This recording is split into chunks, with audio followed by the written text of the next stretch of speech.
haleluya kuko muragira ngo ntabwo twaciyemwo bizotwica ntabyo namwe murabifite mwicecekera wenda mwebwe ntabyo mufite twebwe turabahamya baje mube ngo amen hari umunsi umwe nabuze iyo nerekeza agahanga isi yashize mburaho nerekeza agahanga nabishaka ndaruha namangatunga gusa ku giti barakirasa nuko ndabona Imana yakoze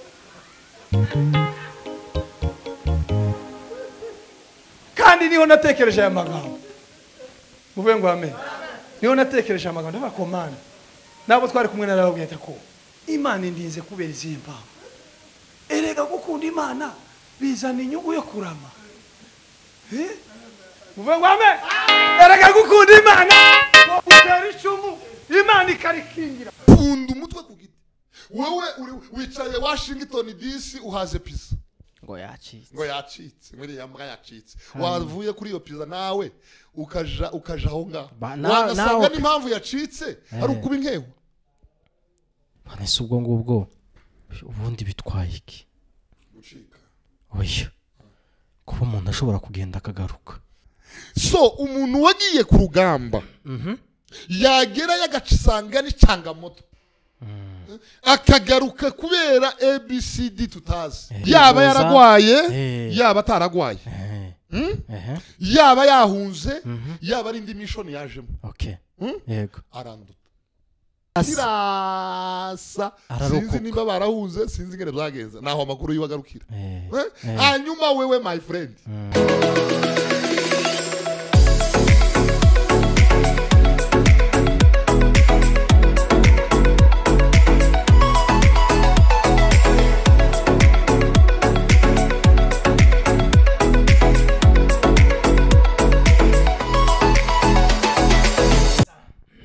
Okay, check. Yes. Uzogerageza kuyiyegereza. Okay. Hari ibiganiro byinshi nagiye mbona ifatiye iki. Okay, reka nongere mbaye ikaze bakunzi ba TikTok TV nizere ko meze neza cyane mwese aho muherereye hirya no hino ku isi nizere ko ari amahoro mbaye ikaze turi no kuri Muyoboke TV nkuko bisanzwe murabizi ko ni korabo ihoraho ya buri munsi nakiriye Evangelist William Muyoboke nizere ko ameze neza umeze neza turashima Imana n'abantu bakeya abantu bake cyane kuntu bikuruye ni nkaho ari bake kuntu bikuruye yewe ngira inshuti zibiri gusa ni nkaho ari bake iyambe zibiri mu bantu se zibiri mu bantu abandi turaziranye abandi muraziranye ubwo nk'inshuti uvuga uti uyu ni inshuti ngira inshuti zibiri uvuga tuyi ni inshuti apana muziranye aba ni inshuti ntabwo ari abavukanye inshuti nshobora guhamagara afite ikigori tukakigabana afite 10 agatwara 5 ngatwara 5 cyangwa nanjye mfite 10 agatwara 5 ariko hanini nibo bajya bamba hari gihe baguha byose ni ahanini hari gihe baguha hanini nibo hanini izo nshuti zibiri yego zanditse muri Bibiliya yawe Bibiliya yanjye kuri rwa rupapuro rw'umweru rugabanya isezerano n'isezerano rya kera niho banditse n'abakozi b'Imana nabonye ko yaba byoshoboka ngo babashire muri buri Bibiliya ya buri muntu Ese abantu wabavuga abantu wabavuga ntabasabye uruhusha bye ari abantu bakunda secret ubwo se hari umuntu wanga ko bamuvuga ibyiza umuntu ashobora kwanga wenda ko bamuvuga ibibi ariko umuntu kubavuga ibyiza nukuri kuri ko bahari cyangwa badakunda kubavuga uzenda ntatiba umwe ntabikunda umwe ntabishize kuri stata yitanga ati nkura reka ariko ni inshuti zanje magara uko nk'ikintu wasangiza abantu nubwo utabavuga mu mazina uvuga ati uyu muntu yankoreye iki ngiki ati namwe nimwe bazi cyo kintu ni byinshi ni igitabo ni topic wahera hese ni topic wahera no kuvuga ngo mu buryo ufite nk'uwo muntu uvuga uti ndashonje umubwiye saa sita saa saba akohereza wicura nijoro wamutekereza ko umufite ugaseka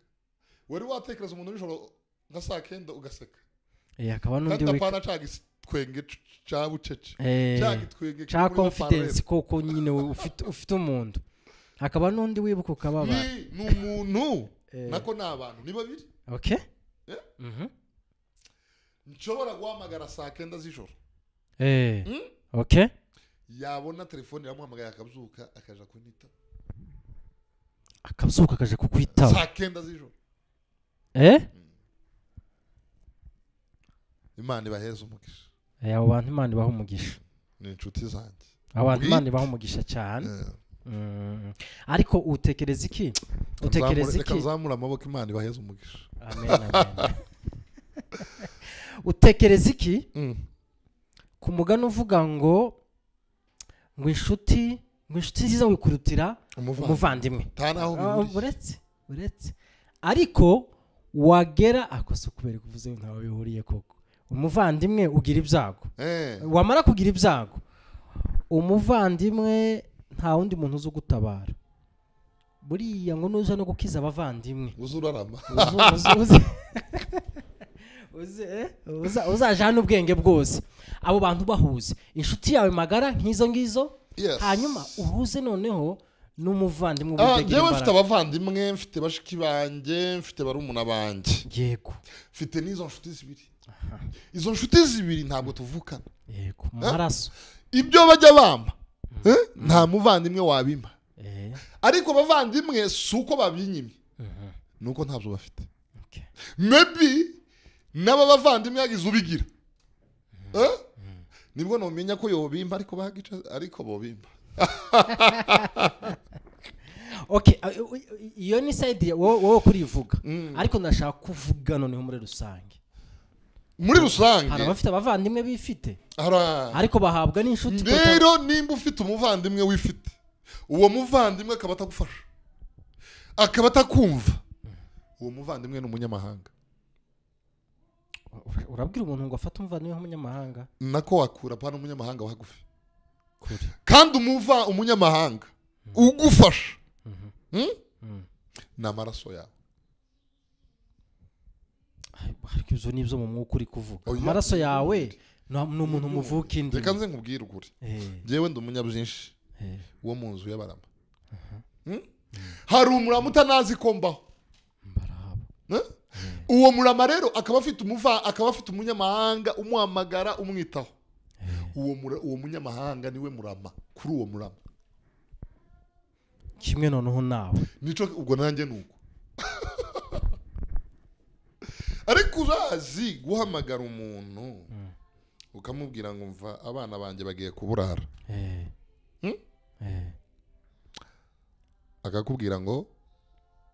ntiturahwembwa tegereza ukundi kwezi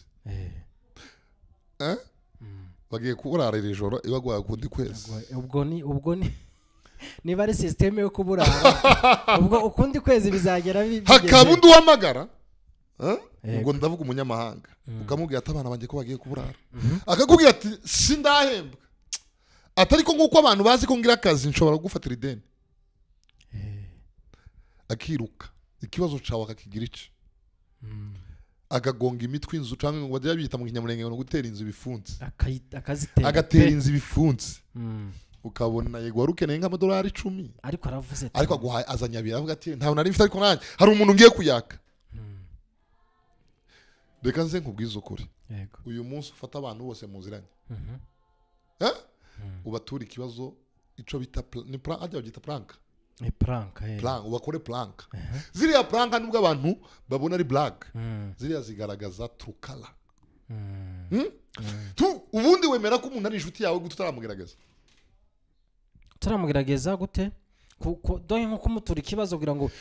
ushobora kumugerageza muri ubwo buryo ariko ugasanga nawe ameze nabi nyine ubwo wahita ufata umwanzuro ngo wapi reka nze nkubwize ukuri njyewe ushobora kuntura ikibazo n'inshuti yawe nta mafaranga mfite njyewe nkaja kuyagukopera ukayafata ku bw'inshuti yawe cyane njyewe ndatanga turu ibintu njyewe nanyuze mu bintu byinshi yego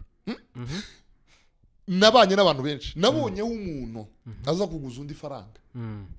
nabo ni abashuti nibareba iki kiganiro bazabyibuka neza aramubwira ngo urabona mu Rwanda hari mu Rwanda mu Rwanda iyo ngiye gufata amafaranga iwawe abyara nka hano muri Kenya witwaza umugabo mu Rwanda ntabwo waza bitwaza umugabo utwara sheke ukayimusinyira ukamubwira ngo aya mafaranga tuzayaguha ku itariki izi tariki nizigera utarayabona uzafatishe kwitware kuri banki iyo utwaye sheke kuri banki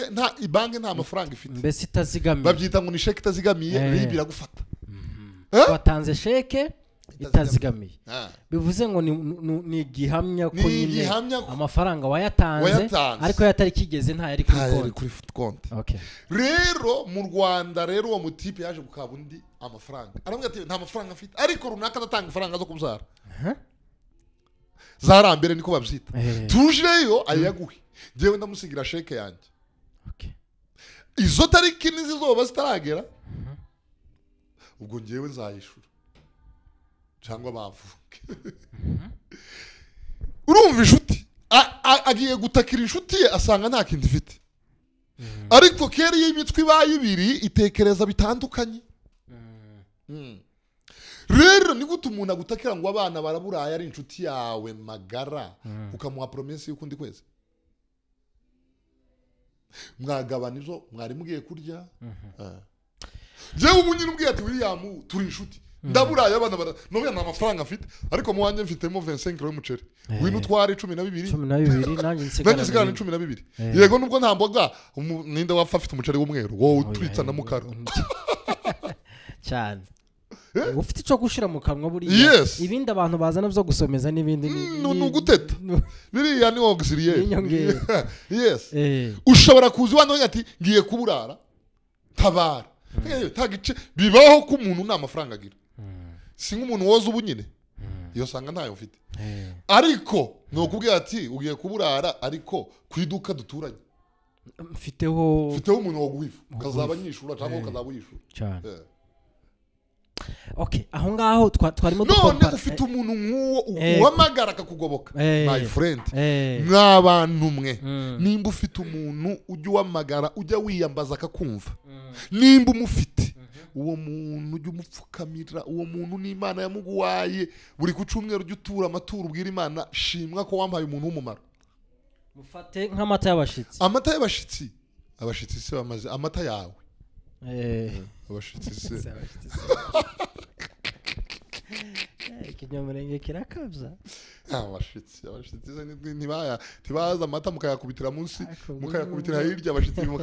mukabahasuka ubwo ni gute umushitsi wamugana agira agaciro kuruta nyirinzu ibinyoma ubuzima bw'abanyamurenge bwubatse muri kabyo mu kujijisha dufashe fata umuvandimwe uri ku hari igihe umuvandimwe buriya afata ikibazo cyawe wenda nk'ikibazo nyine ashonje nyine ejo azobona nanje ejo nari nashonje bizaba bigimeze gute ariko ufata noneho kuri cya kibazo kiri serious mwagize ibyago reka dufate wenda ubukwe bwo hari igihe abantu bose nyine babutwerera muri rusange mwagize ibyago mwagize gute nta gihe usanga umuvandimwe noneho kuri iyo kese yakwegereye cyane kuruta wa wundi twese tuba mu miryango hano muri Kenya upfuye uri umuko muzigaba uzasanga umuzigaba atanze menshi ari desa yikiriyo usanga ku rubuga ari mu madolari 1000 birashoboka inshuti rutumuvandimwe inshuti y'ukuri inshuti y'ukuri iruta umuvandimwe iruta inshuti y'ukuri iruta umuvandimwe ikintu kiruta gusa inshuti ni kimwe ni umugore n'abana fata iyi microphone iri kuvuga neza ikintu kiruta inshuti ni kimwe ni umugore n'abana bawe umugore wawe n'abana bawe umugore ubu bagufunze umugore yotonda kuri prison ariko inshuti yoza nk'umwaka umwe ikaruha abavandimwe boza ukiri kuri polisi umunsi bagufashe nyuma y'iminsi ngahe bikanga inshuti zigerageza nayo ikanga ariko umugore Bibiliya iherutse kuncumuza gute Bibiliya iherutse kuncumuza ejo mu gitondo narayisomye guke yama incumuza gute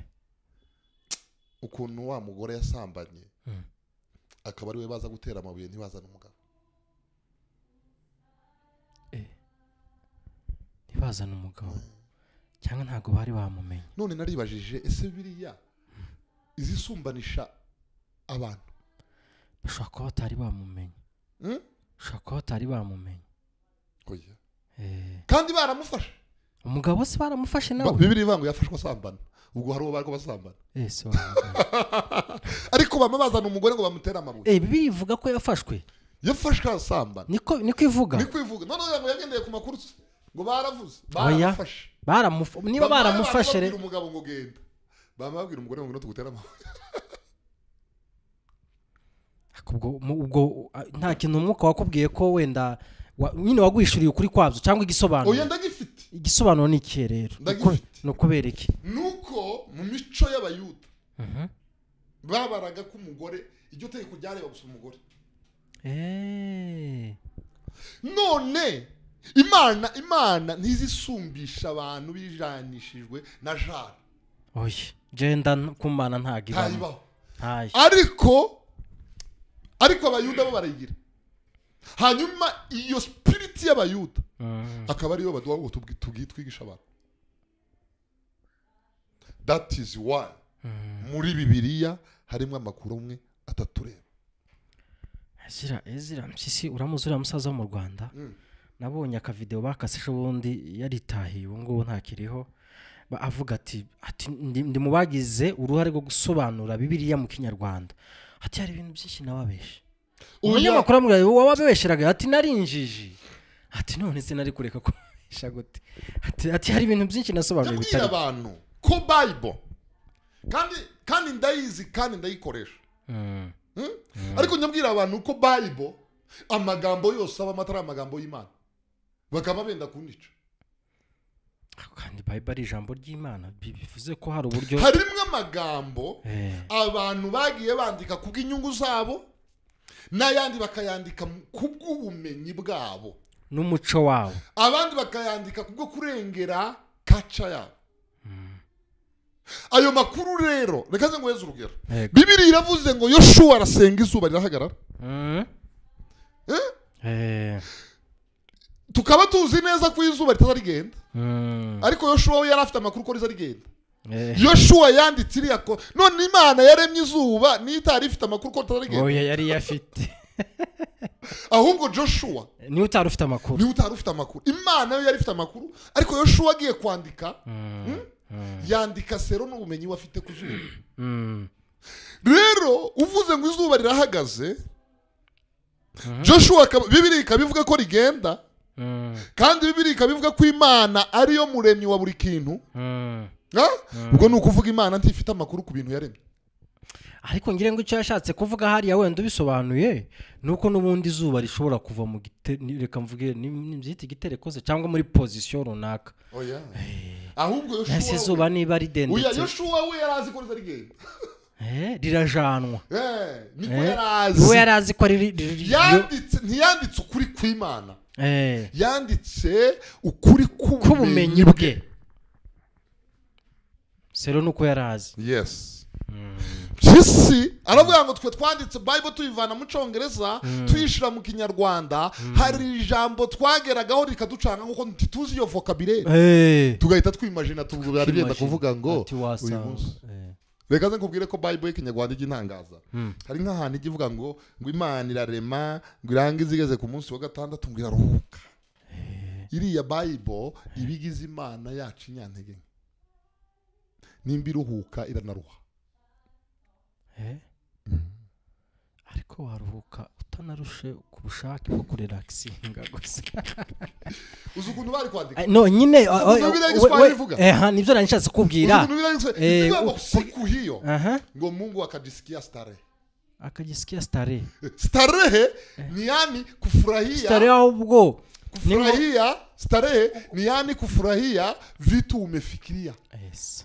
na mukinyamurenge bari kwandika ngo igeze ku munsi wa karindwi yishimira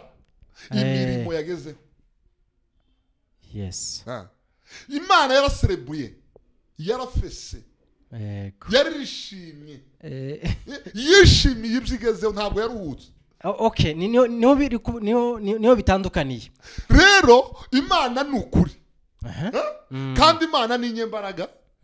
ariko abantu bagiye bayandika, buri muntu yagiye yandika muri context ayumvamo, kandi abantu ntibajya bumva ikintu kimwe. Abantu bajya bumva bitewe n'ibihe bahagazemo. Aba ntago bashobora kumva ibintu kimwe. Ubu ni ukuvuga njyewe ncokoza abantu cyane, ncokoza abantu, ninjye muderanje ruba kuri media. Hari umunsi njya nama mzuka nkama nkora video isekeje gusa, kugira ngo ndebe ukuntu abantu bayivuga, reaction y'abantu. Umuntu umwe kama yandika ngo mbega video nziza, undi akama yandika ati wabandiwe. Kibaza ngo mbese isoko yaviramwe amazi meza n'amazi mabi cyarimwe bigakunda. None iyi video imwe ivuzwe n'umuntu umwe mu mwanya umwe kukitanzweho comment zitandukanye, yakabaye ari nziza, yakavuzweho ibyiza gusa, yakabaye ari mbi, yakavuzweho ibibi gusa. Ariko urumva none kukivuzweho ibyiza n'ibibi iri hose cyarimwe, nimbi kandi gasubika abanziza. Ahubwo aba bantu bayumva, hari uyumvisha ashaka kumva ibindi, yumva ibitajanye n'amatwi ye, hari uyumvise ari muri situation runaka. So abantu bumva bitewe n'ibihe bahagazemo, ibihe urimo nibyo birema imyumvire. So ijambo si ryo rijya ritera kumva, ahubwo wewe wiye wabyutsemo. Ugashobora kuvuga ijambo bitewe n'ingene wabyutse nabi, undi yabyutse neza, bakabyumvamo kubiri. Reka nkongirire mvuga ngo ntiyabaho kuvuga nabi, habaho kumva nabi. Kuvuga nabi kubaho, uriya nabi ushindwe, masikio yako ndi nasikia vibaya. No kuvaho niwe wumvise nabi, nta jambo ribiribaho, habaho kumva nabi. Umuntu yagutuka akagutuka igitutsi kibi, nawe nyine utayobewe igitutsi. Yesu yabwiye wa mugore ngo ntawe ufata ibyo kurya by'abana ngo abihimbwa. Bisobanuye iki? Yesu, uwo mugore yarabwiye Yesu ngo nkiriza umwana. Yesu niwe muntu Yesu yabwiye nabi, aramubwira ngo umva mada, umva ibyo Ubuyuda byari bije, atumva mada, ati ntawe afata ibyo kurya ngo abihimbwa ikibwana, ibyo kurya by'abana ngo abihimbwa. Umva umudamu wari ufite amatwi yumva neza, aramubwira ngo uvuze ukuri, ngo ariko wibuke ko n'ibibwana n'imbwa bijya ibyo kurya bivuye ku meza abashebuje. Yesu yamuvuga ngo urandashe, ngo kwizera kwawe sindakubona. Iyo ufite kumva neza ijambo, utransforma ikibi kikaba cyiza. Ariko nk'uko amatwi aza yumva nabi, ujya uvuga akajambo gato umuntu akamahuka. Eli yabwiye Ana, aramubwira ngo mada mu ikanisa ryuzuye church. Mwumva ngo mu ikanisa ryuzuye church, mu bakristo buzuye church. Ngo mada muzuza wasinze, ngo kandi narabigenzuye. Mu ikanisa ibaze kukubwira mu ikanisa ryuzuye muzuza wasinze, so turi n'umugabo w'imfura cyangwa umugore w'imfura. Wahiture mu rubanza. Umva pastor atabakumenyereye. Yaba kumenyere kandi ariko yamamwegera, aramubwira ngo umujakazi wawe sindi umugore w'igicucu. Wahubwo nta gahinda kabaye kenshi. Ariko ndiwe niyo yaba ari umusinzi ruhagwa yanaje. Ubwo nukuvuga Eli yahise uzi kuntu yahise amusubiza. Yaramubwiye ngo Imana wiguhereza umwana.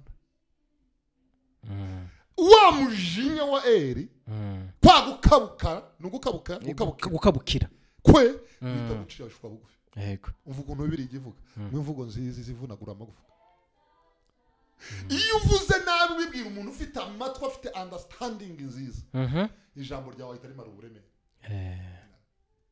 Nta jambo ribiribaho, biterwa nta mvugo mbibaho, ahubwo bitewe n'umuntu wakiriye iyo mvugo. Urumva biterwa n'umuntu wakiriye iyo mvugo, kubera ko hari uyakira nyine akayira yakirana ubwo burakari nko wari ubivuze. Hari n'undi nawe ubuzorosha akavuga mu kanya mbonye umuntu hano ariko wari hano wakwishimiye cyane, aravuga ati Imana ishimwe ko nkubonye, nabonaga adashaka kugenda ngo kugira ngo kugira ngo umusige ku mavuta menshi cyane. Ntekereza ko hari n'inama wamugiriye nyinshi zatumye utekereza ko hari abantu ushobora kubufasha wenda ku rundi ruhande utabizi gusa abantu benshi tibanze buriya abantu benshi tibanze gute abantu benshi umubare munini w'abantu banzi nk'umwibone bakoze nk'umwibone abantu benshi so iyo duhuye n'umuntu rero akabona ukuntu nciye bugufi biramutangaza akavuga ati se ko bari barambwiye abantu benshi banzi 90% y'abantu banzi live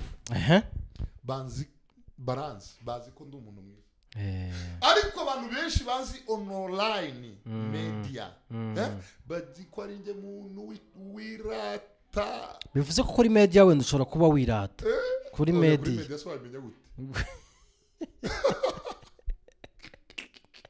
ahubwo abantu nyine bashingira kuki ahubwo abantu benshi bagira nkaho bagira interpretation kuri nje okay iki kintu uzoja mu butayu ukibaza Imana umubare munini w'abantu ni banzi live ntabwo banzi kuri media so banzi nk'umuntu wiyemera nk'umuntu wirata ariko burya abantu bose iyo bagusomyemo umuntu wenda urenzemo hari uburyo bahita biremera barrier rero duhuye n'abo bantu live bakabona ukuntu mwiganira rwose nabonye hari ibintu bye donc abakubonye mu shusho itandukanye niyo asangwa kuzimo akabona wamuganirije ubwo ibintu byose kumbuye umujama ntari birye nkuko bisanzwe rero murabizi ko ibiganiro byacu ntabwo biba biri birebire cyane pastor namagaye w'inshuti yanjye ndamubwira ngo uzaza kubwiriza ku church yawe ariko aza nkurikirana online arambwira toya ntabwo nakwakira wewe ibandi amakuru tugufitiye ukuntu uri ibandi dore umusatsi izanwa urasuzugura ndamubwira ati okay umuti numwe nuko wazemera nkaza kubwiriza iwacu aza kwemera n'uyu Bukavu muri Kongo yego niyo nshuti ngira namaze kubwira ati ubundi baguhora iki ubundi ugira icyari icyo ugira ikihe kibazo ubundi baguhora iki kugeza n'ubu ni inshuti cyane ariko iyo tudahura iyo shusho niyo yari kugumana so iyo umuntu nagize ubuhanya ishusho yanjye ntabwo imacinga na kariyeri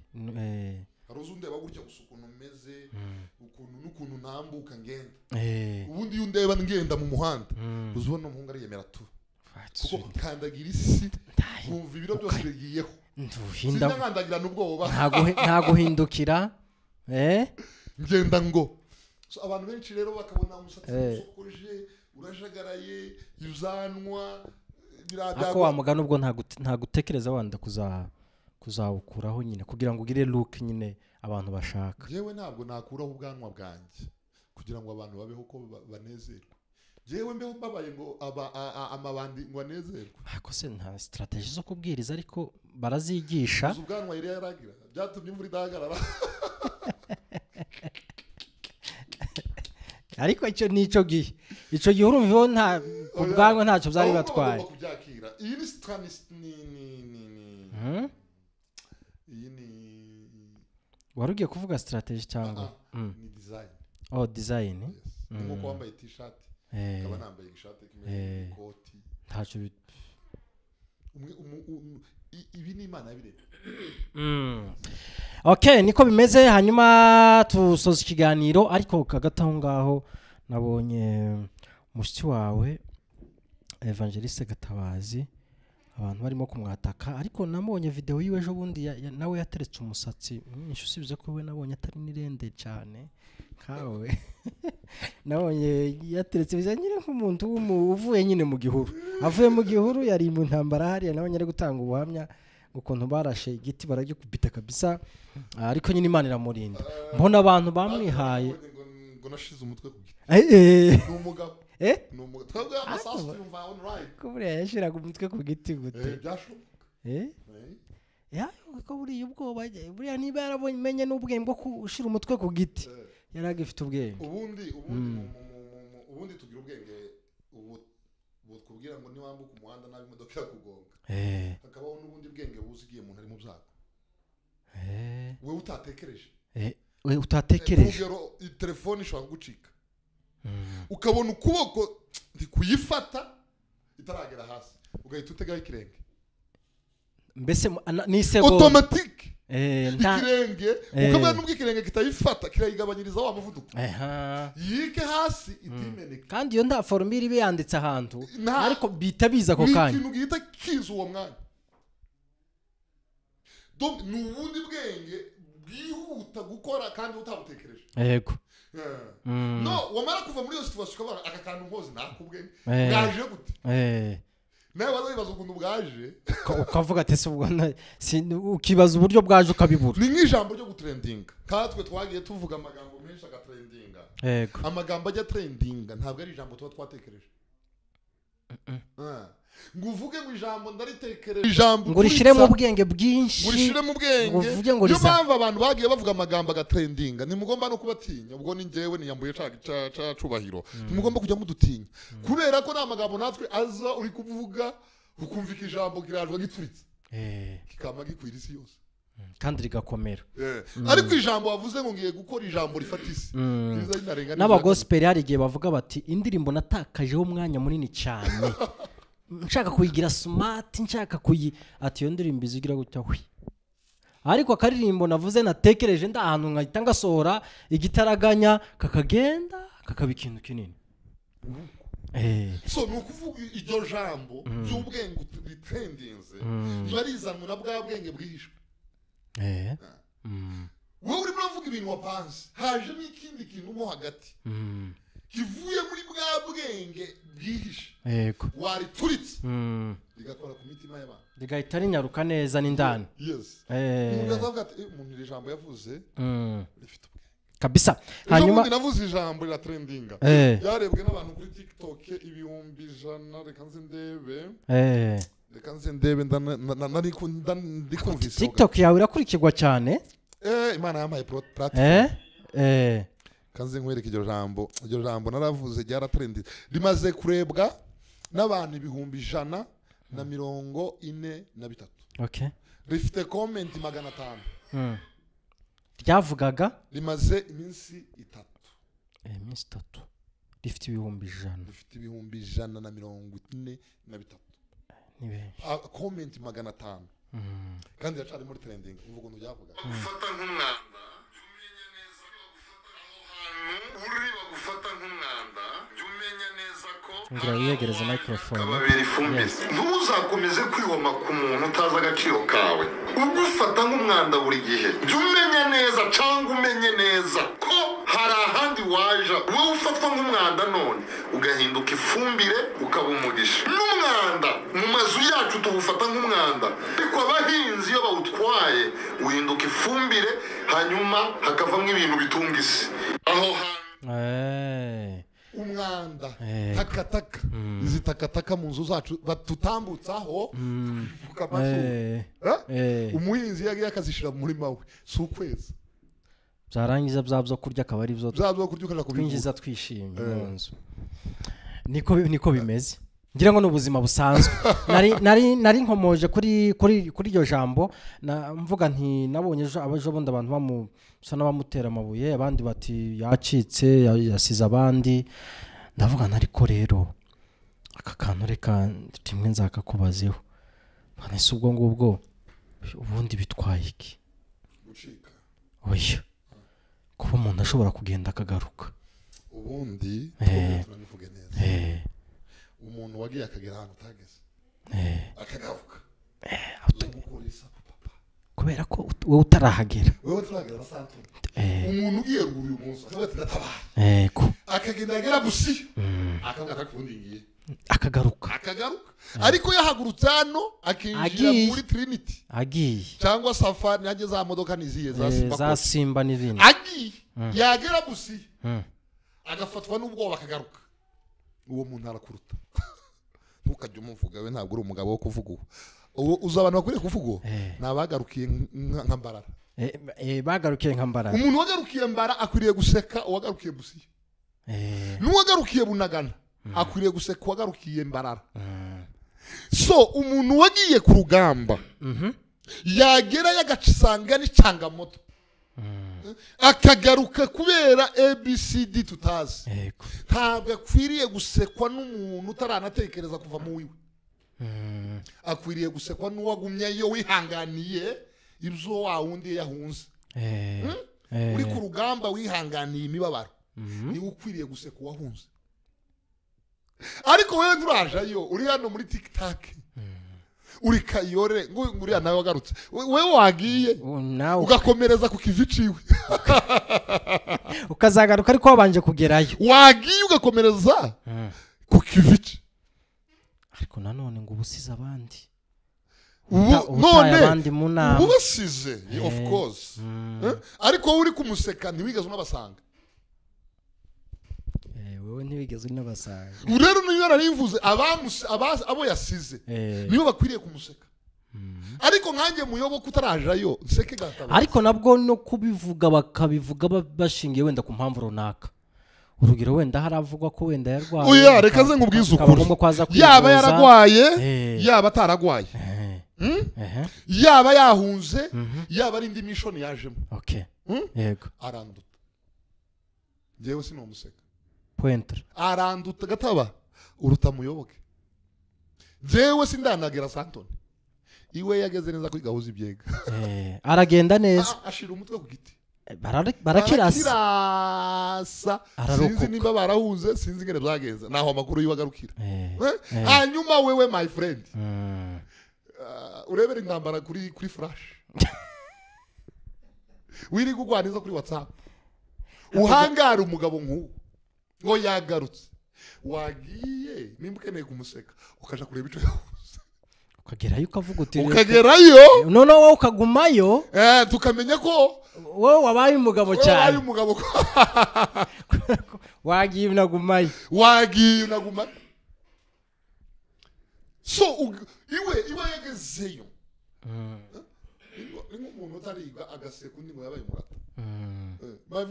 afite amasomo 12 wowe nta nari mufite guriya ngo yaratwagira ubwenge wewe uri kuvuga amakuru ufite masters ariko noneho nugera aho ngaho abantu wenda ntibaze kumva nabi bashobora kuvuga bati uri kuvuga ngo wagera yakigarukira nje ntacyo bimbwiye basa no kubwira abantu uti nta kibazo mushake mu oya siko mvuze ariko ndavuze ngo wageze akagaruka aruta utarageze kubera kutamugaya kubera iki utari kandi yarakoze ikintu ndashoboye ni nk'umuntu wubatse inzu akananirwa kuyisakara nyine umugayi agasekwa n'umuntu utaratangira fondation wowe uri kuvuga uti nje sinamuseka ariko abasigayeyo wenda nibashake bamuseke nta kibazo abasigayeyo bakavuga ati aradutaye ananiwe kwihanganira ibyo twe twihanganiye abo bo museka ariko ngiye muyoboke utarigera urenga hano kuri garage ugiye gutabara ngo ngiye gutabara nimara nseke gatabazi wageze ku giti bariko barasa my friend musetse nka mbere yuko abantu baseka bazashira muri logique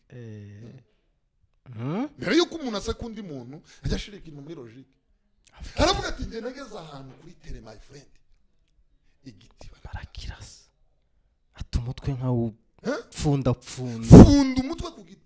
wewe wicaye Washington DC uhaze pizza